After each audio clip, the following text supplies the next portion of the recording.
Now, experts are warning that South Africa could see a spike in health worker infections should hospitals fail to enforce strict infection control measures to stop the spread of COVID-19. At the end of April, hundreds of health workers were infected with the virus. According to the World Health Organization, South Africa has only 0.9 of medical doctors for every 1,000 people.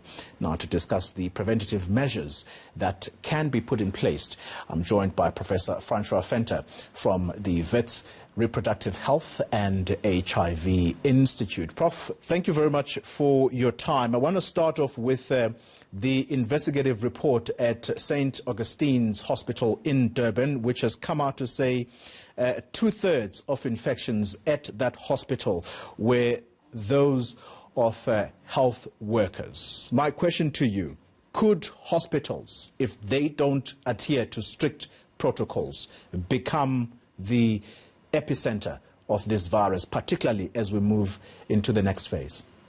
It's definitely something we have to worry about. And I think what worries me is what may be happening, particularly in South Africa, is that people are actually contracting the virus on the way to work and the way from work, as well as at home. You can have the strictest protocols you can possibly have and still be exposed like the rest of the country is. And certainly a lot of my colleagues who've been discussing this, that's our concern. Yeah. Within the hospitals and the clinics, I'm quite impressed actually with what has been done in the last few weeks by managers and people to try and keep patients and their staff relatively safe. Yeah. But as I said, people come from communities, and that's unfortunately what my suspicion is, where they're actually contracting it at the moment. Seeing that we're talking about healthcare facilities, Prof, I want you to make a distinction for me. Who is handling this virus better than the other? Perhaps someone might be offended by this, but we need to know, are private healthcare institutions doing better at managing this virus, particularly within the hospital, or are public health institutions doing a much better job?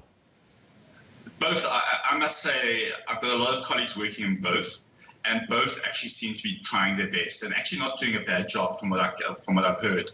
I think there was a lot of concern about particularly around the public healthcare, primary healthcare clinics, where not a lot of resources were allocated. A lot of the focus was on the hospital system. But in fact, I think people have actually done a pretty good job. In many ways, this is stuff we should have done 20 years ago. We've been pleading for this in the TB world. People with flu coming through the door have always been a big risk in this way. Yeah. I think what we are going to have to start doing is starting to focus on things like the old age homes and places where there are real risks in having, in terms of infection control. Yeah, 6 health workers have so far died in the Western Cape. 4 in the Eastern Cape have been recorded. What needs to be done to make sure that health workers are protected in hospitals? I think they need the protective equipment, the correct equipment, and there have been moves forward. There's still reports of outages in different facilities, which is disheartening because we've had plenty of time to get that right. Although I must say again, it seems like that is getting less and less the case. I do also think, though, that healthcare workers need to be also educated about the fact that it doesn't stop when you leave the workplace, or when you do need to be very conscious of your role. And in some ways, the onus of responsibility on healthcare workers is even higher because you can be as safe as you like in the hospital. You bring it back from your home or from your public transport. I've been very worried that a lot of the focus has not been on public transport, that we still haven't got a lot of attention to hand washing, social distancing within the public transport system, because that is where it's very clear is where people are going to be very, very at risk. And then because this virus is asymptomatic, people aren't coughing and have sore throats in many cases. There's a real possibility of somebody contracting on a bus on the way to work and then being exposed to patients where all the distancing and all the protocols are in place, but they're still risky.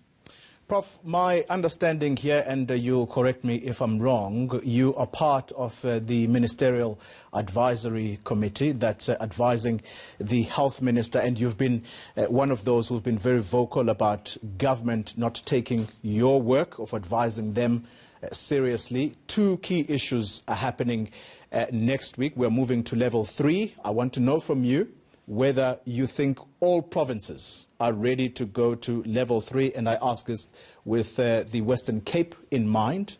And of course, education, the reopening of schools. Does government have your support in that regard? So I'm speaking as an individual, not on behalf of the MAC. I think the language of lockdown is not helpful. And the de-escalations weren't discussed, certainly with the MAC, and I certainly have views on this. I think the discussion we need to be having is, and I think it goes to what you were discussing earlier around religious congregations, how do we keep the public safe? How do we get social buy-in? And public transport is one of the most critical areas we should be focusing on. And this issue around the churches, I think people need to be, I'm very scared for the congregants because churches have been a major place of infection. And I think whoever is responsible for, at the level of the church, whether it's the priests or some sort of committee, needs to be thinking very hard about how to socially distance when they start going back to their worship place. That suggests to me, Prof, that suggests to me that you don't support this latest decision about reopening congregations. It's not a good scientific decision. I think it's, I'm not a politician, so I can't presume on the political or the anthropological reasons. I understand that people need comfort in this very, very trying time. I just think it's a reckless decision at the moment to allow people to go back without some sort of guidance in terms of how to do that. Yeah. We've done pretty well in terms of flattening the curve and delaying the thing. But in places like South Korea, these mega churches were the site where the virus fled. And there's several outbreaks in the US and in Europe which have been directly linked to churches. So I just think that there should have been a more sober way of dealing with this in terms of taking it forward.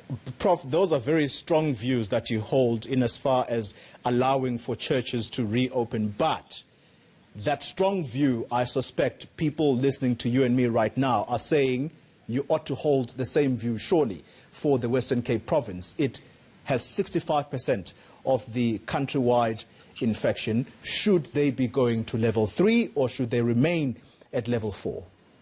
I think, as I said, I don't like the language of lockdown. I don't think it tells you. I think that you need to deploy your forces. You need to make your social distancing more overt. You need to be more careful. Try and get the hotspot. Focus your testing programs on the Western Cape, where there's clearly stop doing community testing in places where there isn't the virus is not flaring, and then find out where those hotspots are and try and get support to people there. Try and encourage them to stay home, to look at the hand washing and all the rest of it. Try and support the healthcare facilities to do that. The Western Cape, I'm telling you, I think all of us know that this is coming to Gauteng next and to KwaZulu-Natal. We're seeing the start of it, and the Western Cape is just the test case, and we should be using our resources there much more intelligently. Prof, the final question to you. Schools reopening, is it safe for children and teachers and everybody else working in schools? Then also the issue of the relaxation of rules around alcohol, particularly the hours that are limited, that many alcohol traders are warning is going to be a cause for concern because people are going to be rushing and standing in queues. I think that schools must be reopened and responsibly. I think we're not making use of people's creative intelligence. It's a social compact. If we go to the schools, we say to the scholars and to the teachers, how can you do this safely? Make sure that they have the protective equipment and facilities that they need. I think we can do it responsibly and relatively safely. The alcohol thing, I think any legislation, whether it's around any activity that forces people to congregate, like the current only shop for 3 hours, is not well thought through. The same went for the exercising. Now, there are creative ways to do this safely. There are ways we can, everything, whether it's reopening restaurants, whether it's reopening schools, whether it's reopening anything, we need to be asking the people involved, how can you make this as safe as possible? The Command Council should be asking public health specialists, what are the broad guidelines for each one of these industries to actually open themselves. And I had an interview with a whole lot of students, scholars, a couple of weeks ago on a forum, and I was saying to them, we need to hear from you. What do you need to make it safer? Yeah. And getting the buy-in of local expertise is probably the most important thing we can do, rather than having government trying to micromanage every tiny industry, which is impossible, which leads to these absurdities in terms of the regulations. Prof, I thank you very much for your time that you've given us this morning, Professor Francois Venter. He is with the WITS Reproductive Health and HIV Institute, and is also with that all-important Ministerial Advisory Committee, but making it clear that he's speaking in his personal capacity.